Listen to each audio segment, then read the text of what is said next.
Hey Wildcats, it's time for a Harry Potter craft with Miss Shadow. Let's get started.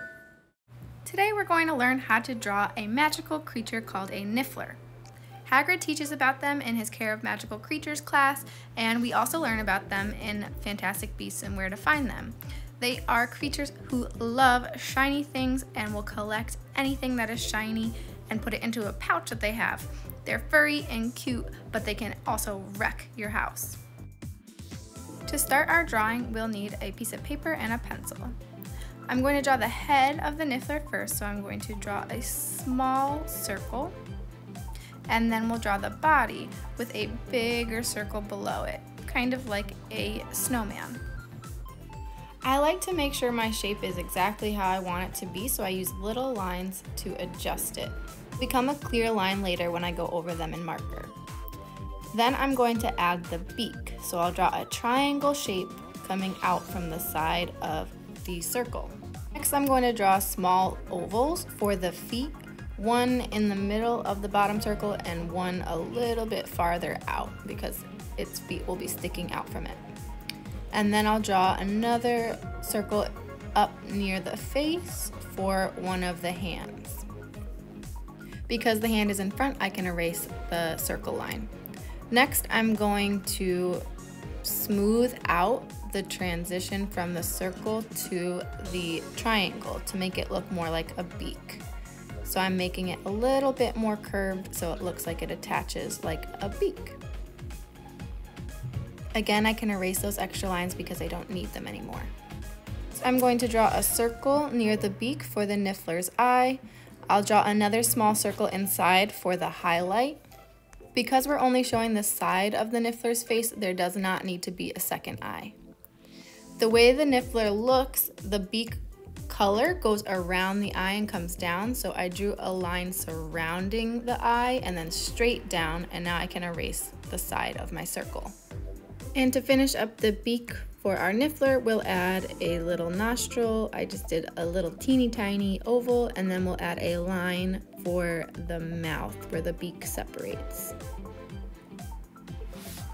Again, I'm just erasing and adding any finishing touches as I go. If I want something to be a little bit lower, like in between the eyes or near the beak, I can just make it dip down a little bit more.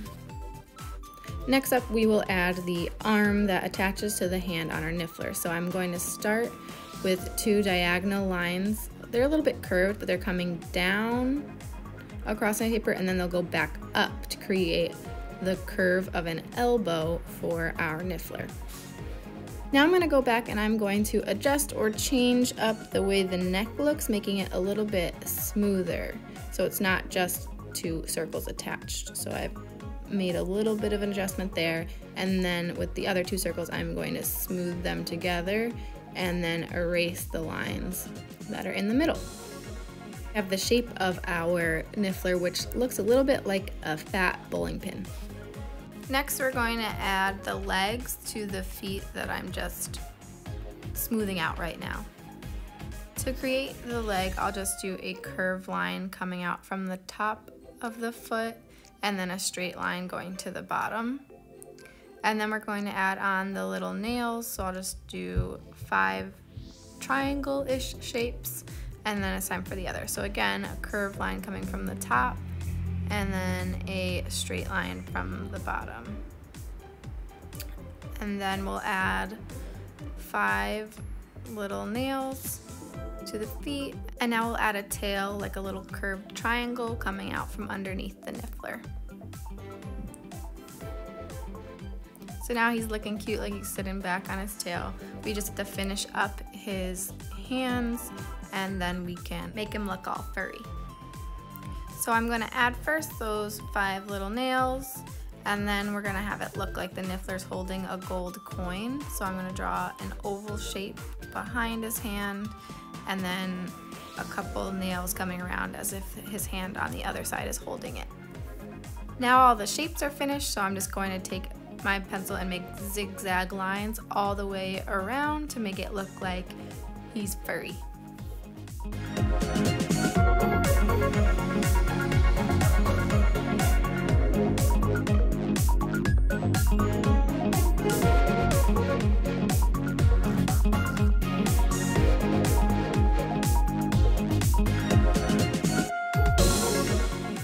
Now that he's all furry, I'm going to add his treasure pile. So I'm just going to draw some little circles and a lumpy pile, and we'll add some color after we're done.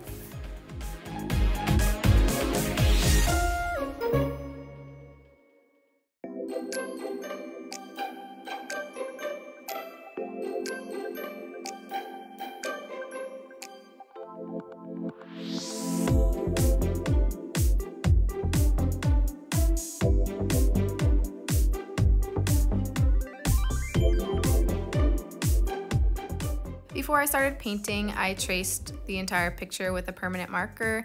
Now I'm going to paint in with a tan color for his beak, his hands, and his feet.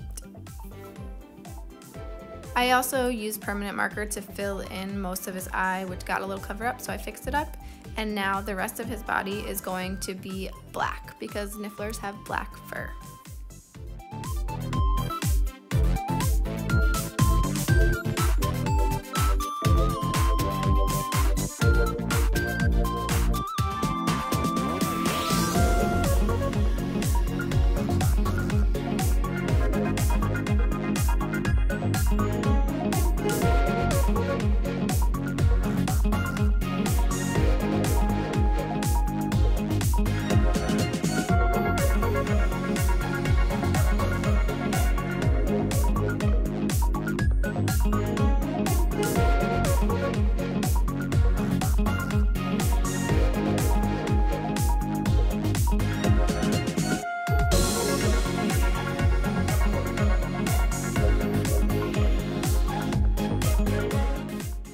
Then I have this nice dark yellowy gold that I'll cover all of his treasure in.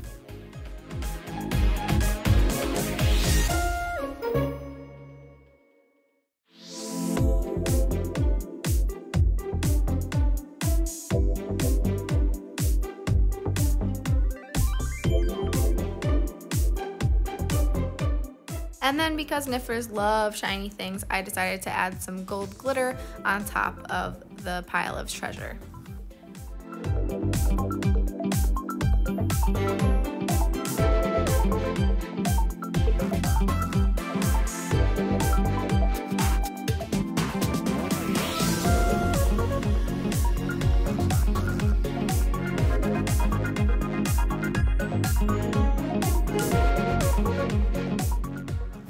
And there we have it. Until next time.